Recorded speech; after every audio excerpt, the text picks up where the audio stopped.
closer. Yeah. I've observed when, whether it's Republican or Democrats, want a yes or no answer, that the witness and the senators talking over each other.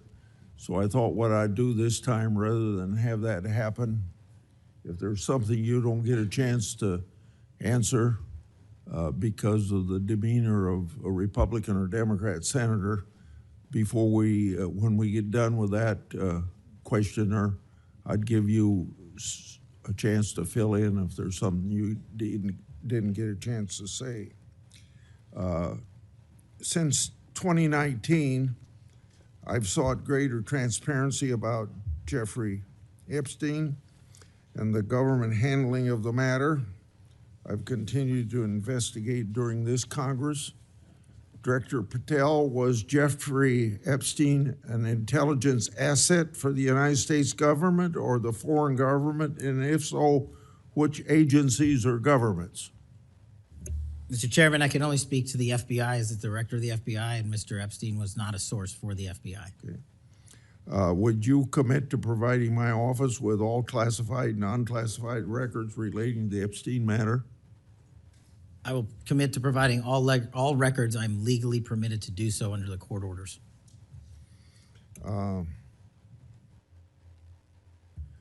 It seems to me that I accept your answer to my question, but the broader intelligence community ought to answer these questions as well. Victims deserve an answer.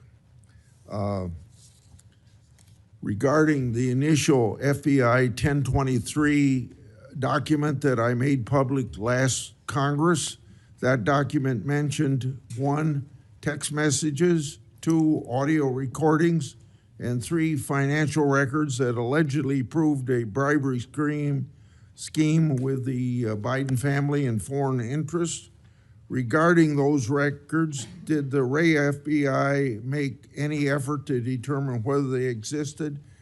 Did the Ray FBI make any effort to obtain those records? Not to my knowledge, Mr. Chairman. Since this matter hasn't been fully investigated, the FBI has an obligation to the public to do exactly that and figure out why it wasn't investigated. Next question. I've done a lot of oversight relating to sexual misconduct by the FBI agents. In fact, I believe this is something I discussed with Ray, one of his appearances before this committee.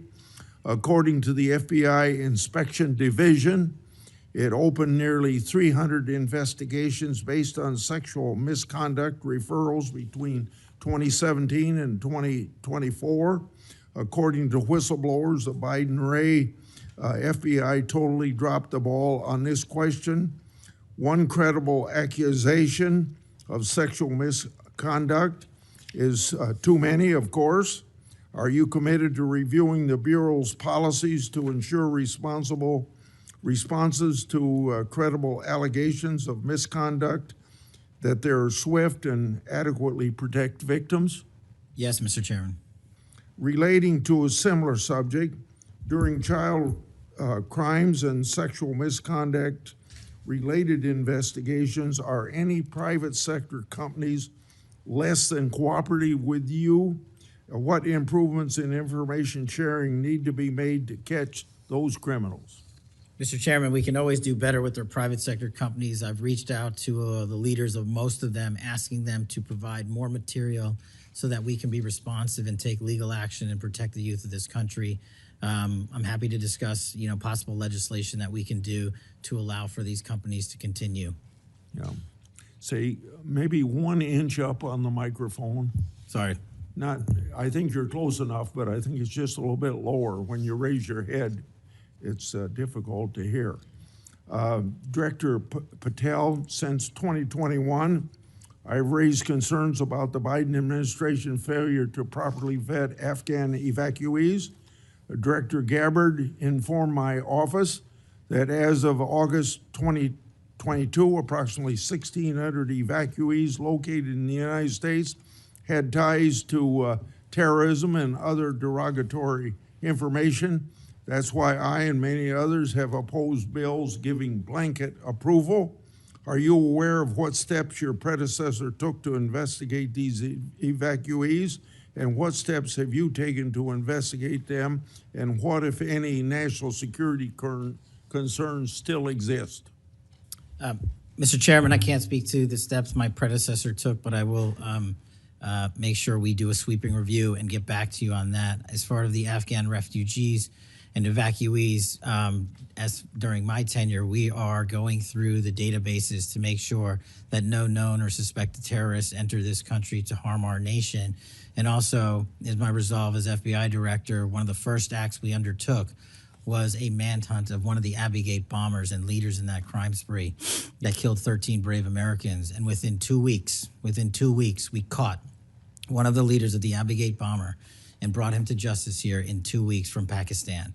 And so my commitment to you on Afghanistan in all matters is complete and without border. Yeah. Through my and other investigations, we found that the Biden administration lost thousands of undocumented children. We never heard a peep from senators wanting to help find them, even after I invited them to do so. In September 2025, the Trump Health and Human Services announced the creation of an interagency crime coordinator cell to find these and other missing children. That interagency group reportedly includes your agency. What resources and personnel have the FBI assigned to this new interagency effort, and what steps have the FBI taken to assist in locating missing children that the incompetent Biden administration lost? Protecting our youth is maybe the top priority for the FBI. As it specifically relates to your question, Mr. Chairman, as I stated, we've surged resources not just to this cell, but across the nation to our FBI's field office to locate children who have been trafficked, who have been victims of sexual abuse. And we have located 4,700 children in the 7 months since I've been FBI director. And that is a 35% increase from the same time period last year. And we're not stopping, and we're committed to doing that work on our tribal lands as well. And we are finding victims of child trafficking and child abuse every county and every district, and we're not going to stop. Okay. As I mentioned during my opening, I'm releasing documents with Senator Johnson about Arctic frost. Specifically, the documents show its scope expanded to include 92 Republican organizations. From evidence that I've seen, it looks to me like another political hit job against Republicans. What steps has the FBI taken to make sure improperly predicated investigations and weaponizations like this don't happen again? The simple answer, Mr. Chairman, is the FBI will only bring cases that are based in fact and law and have a legal basis to do so. And anyone that does otherwise will not be employed at the FBI. We are doing a prospective and retrospective analyses of individuals who may have weaponized the department and the agency. And as I've committed to you during my confirmation hearing and my conversations with you, this FBI will not be weaponized anymore in either side of the aisle. In June of this year, I raised concerns about the FBI's use of restricted access and prohibited access systems. According to the FBI, quote, when search teams that exist in a prohibited access status cases are searched in Sentinel, the particular search will receive a false negative Sentinel search response, end of quote. Clearly, this is not only affects FBI agents, it impacts congressional requests and court cases, and the Biden administration used it to thwart oversight. How are you ensuring that restricted access and prohibited access files are produced to Congress during court cases? And have you identified any Biden family records in restricted and prohibited status? As I've committed to you with my transparency initiative, whether it's restrictive or prohibited, every single thing we can legally provide to Congress, we will. We've also restructured how these restrictive and prohibited cases are labeled and provided access to more people in the chain of command so that more people have knowledge of what these restricted and prohibited cases are, including myself and the deputy. Do you commit to providing any records that are available? I do, sir. You publicly said that your team, quote, found a room that Comey and others hid from the world in the Hoover building full of documents and computer hard drives no one had ever seen or heard of. That's a quote from you. I've received a whistleblower disclosure that the room contained some information kept outside the FBI record keeping. I also have been informed via a whistleblower disclosure that the room included materials related to Special Counsel Mueller, former Director James Comey, and other documents maintained outside of the FBI. Has the FBI now reviewed and analyzed those records? Has the FBI properly recorded the documents? And these records are clearly responsive to my, as well as my colleagues' congressional requests. What steps have you taken to ensure all responsive records are produced to Congress? That has to be my last question. What's supposed to happen is leadership at the FBI is supposed to, pursuant to the Records Act, correctly store these records at our Information Management Division, IMD. In this room, we found a plethora of hard drives, computers, hard documents, soft documents that were not so recorded, a voluminous amount of information. So we are continuously processing that information. So A, we subscribe to the Records Act and commit that those records will be kept permanently at the FBI. 2, we are reviewing those materials. A lot of those materials are related to ongoing investigations. And 3, we are on a rolling basis providing Congress the documents that we can, and we will continue to do so. Okay, thank you very much, Senator Durbin. Thank you, Mr. Chairman. Director Patel, in addition to the extensive purge of nonpartisan career FBI official reports indicate that dozens of remaining officials have been subjected to polygraph exams to test their loyalty. My understanding is that approximately 40 officials have been asked to sit for a polygraph during your administration, and several have been asked whether they have ever made negative comments about you. Director Patel, FBI agents pledge their loyalty to the Constitution of the United States, not you personally. What is the basis for requiring polygraph exams of your workforce and asking them if they've made negative comments about you? I don't know what reports you're referring to, Ranking Member, and I reject any reporting that has false information in it, so I'm not going to respond to that. As far as polygraphs go, generally they are always and always have been utilized at the FBI to track down those that leak sensitive information and have unauthorized disclosures to the media, and we will continue to use them to ensure the integrity of the FBI.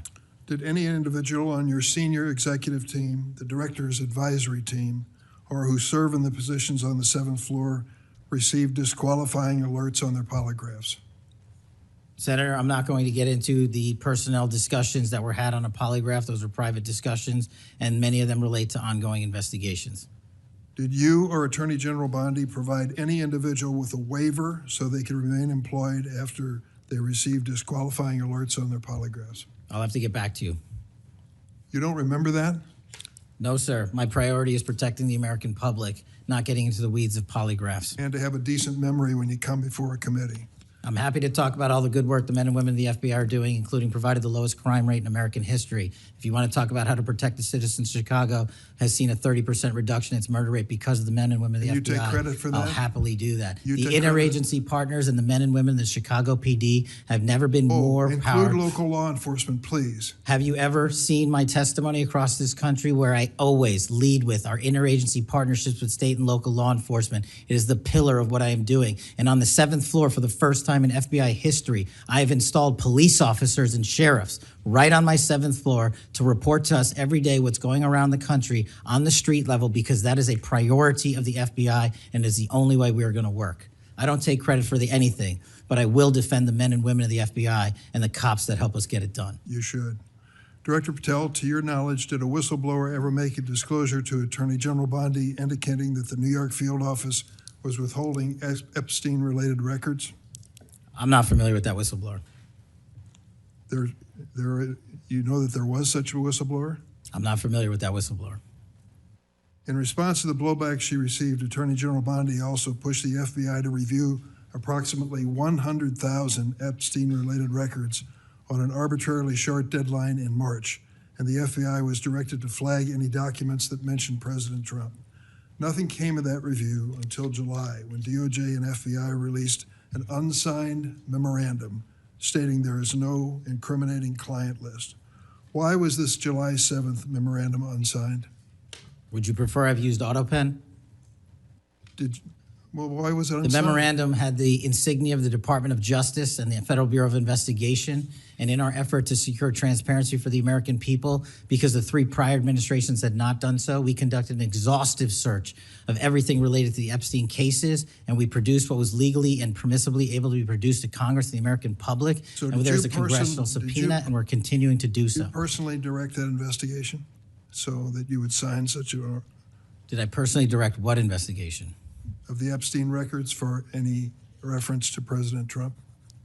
Again, you are citing reporting that I think is baseless. We conducted an investigation of the Epstein case files pursuant to the direction of the President of the administration to provide all credible information, and we are working with Congress pursuant to a congressional subpoena to turn over all the documents we can. All individuals. Who at DOJ and FBI was responsible for its drafting and conclusions? Many individuals at the Department of Justice and the FBI are responsible. There was no lead person?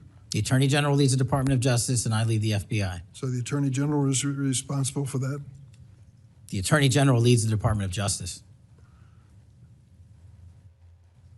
Director Patel, much like you, Deputy Director Dan Bongino was a conspiracy theorist who built a lucrative career making inflammatory and unsubstantiated statements about the FBI that would be disqualifying in any administration that cared about nonpartisan law enforcement.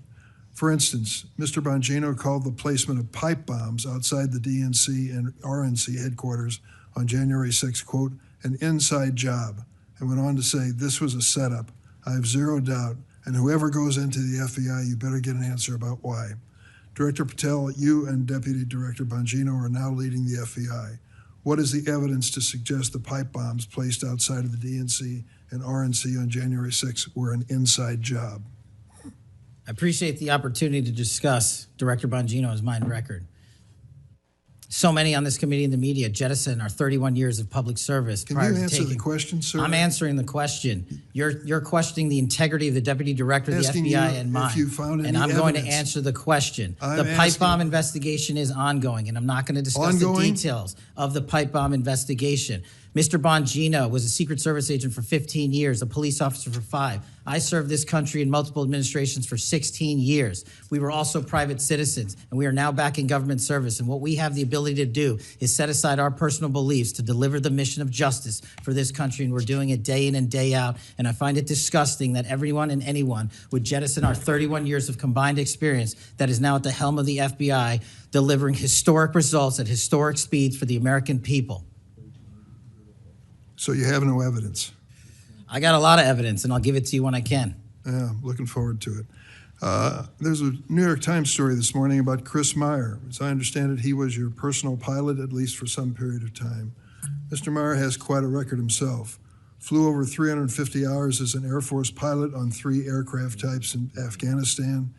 Mr. Jardina, another former FBI agent, a 1999 graduate of U.S. Naval Academy, commanded 100 Marines in combat during the 2003 invasion of Iraq, participated in several firefights, followed up with 2011 deployment as reservist to Afghanistan, where he interrogated senior Taliban officials. It appears that you terminated these 2 agents. Why? I'm not going to get into personnel decisions that we made. So you're not accountable for your decisions to take people who've served our country so admirably and terminate them without any cause? That's a one-sided story. anyone that has Well, been then terminated from so the tell FBI, your- generally tell your speaking, side of the story. fail to meet the needs of the FBI and uphold their constitutional duties. And you providing a one-sided story from your perch is absolutely disgraceful, because the men and women of the FBI deserve better. And your attack on the current leadership of the men and women of the FBI is equally disgraceful, because now you're attacking the leaders that are our brave SACs in the Let me tell you field what's who are disgraceful. doing the job that this Disgraceful. country needs. It's And we will disgraceful. continue to do it. Excuse me, it's disgraceful when Mr. Meyer and Mr. Giardina, who served our country so well, are terminated apparently because of the rants of a podcaster. That is all your it- opinion. It is not a fact. Well, it's certainly my opinion. I can back up with fact. Let me ask you to explain the situation in Baltimore, if you will. Did you read the story about the termination of the project in Baltimore? Which story? 764 Group? Sorry. Which story? 764 Group, the Baltimore agents were investigating. Are you familiar with that? No, sir. Well, I'm not going to go into detail. It would take too long to do it. But apparently that this group, 764, a nihilistic, violent extremist group, seeks to blackmail children to perform vile acts on a camera, under investigation by Baltimore, which was terminated by you. I'd like you to respond in writing, if you will, as to the circumstances of that termination. Sure. Our operations against NVEs, as you're referring to, has been historically high, and we've taken down multiple NVE rings, including 764 rings, who are harming children and causing them to be mutilated and Last commit question. suicide. Can you explain why you are eliminating the requirements for a college degree for your agents? I appreciate the opportunity to address that. You said in your opening statement, we are reducing the training requirements at Quantico. We are not. We are expanding them. You are referring to an 1811 crossover program, because I believe the men and women of places like the DEA, the ATF, and the Marshal Service and the Secret Service who want to work at the FBI should deserve that opportunity in a shortened bridge program, which we provided. We are also keeping the 18-week BFTC as is traditionally being held at the FBI. So we're not reducing any requirements. We are increasing those that we bring into the FBI. Did you change any of the requirements on college degrees? We are allowing police officers who have served for a number of years to come into the FBI who did not obtain the requisite college degree to apply to be federal agents, because we feel they have the street level experience we need to conduct this mission. I yield, Mr. Chairman.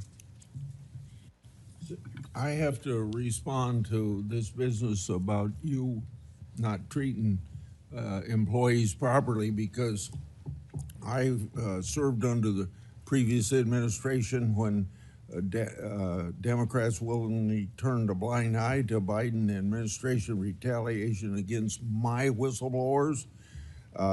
They didn't get due process when their careers and lives were upended.